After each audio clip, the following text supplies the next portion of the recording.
Pensioners welfare association आणि राष्ट्रीय केंद्रीय कर्मचारी महासंघ यांच्या वतीनं मी आज कलेक्टर साहेबांना आमच्या सर्व सहकाऱ्यांच्या सोबत या ठिकाणी पेन्शन रिव्हिजनच्या मुद्द्यावर जो परवा 26 तारखेला लोकसभेमध्ये जो इश्यू झाला त्या संदर्भात निवेदन द्यायला माननीय आपल्या देशाचे पंतप्रधान मोदी साहेब यांच्यापर्यंत आमचा व्यथा पोचवावी यासाठी आम्ही निवेदन देण्यासाठी आज कलेक्टर ऑफिसमध्ये जमलेलो आहोत।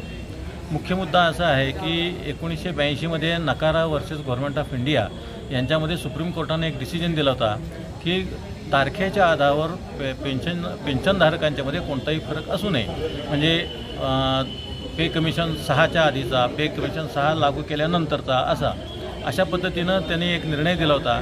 आणि ही प्रोसेस जी आहे ती 1972च्या CCS पेन्शन रूल 1972 या नियमाच्या आधारे हे सर्व चाललेले होते, परंतु केंद्र सरकारने याच्यामध्ये हस्तक्षेप करून ही पूर्ण प्रोसिजर पार्लमेंट ॲक्ट करून स्वतःच्या अखत्यारीत घेतली। जी न्यायिक प्रोसेस होते ती ॲडमिनिस्ट्रेटिव्ह प्रोसेस केली आणि यामुळं त्यांना केव्हाही त्यांच्या मनाप्रमाणे या पेन्शनरामध्ये भेदभाव करता येईल, DA रोखता येईल। आणि जसजसं ही पेन्शनर थकत जात आहेत, म्हातारे होत आहेत, त्यांचे मेडिकल क्लेम्स वाढत आहेत आणि ते सर्वापासून दूर राहण्यासाठी केंद्र सरकारनं हा डाव आखलेला आहे।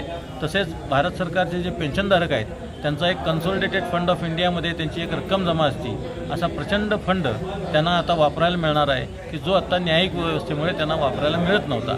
तर यासाठी पेन्शनरांच्या पुढच्या भावी आयुष्यासाठी त्यांना व्यवस्थित पैसे मिळण्यासाठी हे एक आम्ही हा स्ट्राईक केलेला आहे आणि आमचं निवेदन माननीय पंतप्रधान निश्चित ऐकतील, कारण त्यांचं सिनियर सिटीजनचं बद्दलचं मत अत्यंत भावूक आणि आशादायी आहे।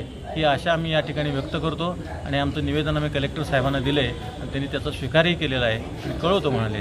त्याबद्दल मी सर्व नागरिकांना आवाहन करतो की आपल्या ज्येष्ठांसाठी आपणही थोडा हातभार आम्हाला लावावा आणि आमच्या या कार्याला आपण पाठिंबा द्यावा। धन्यवाद।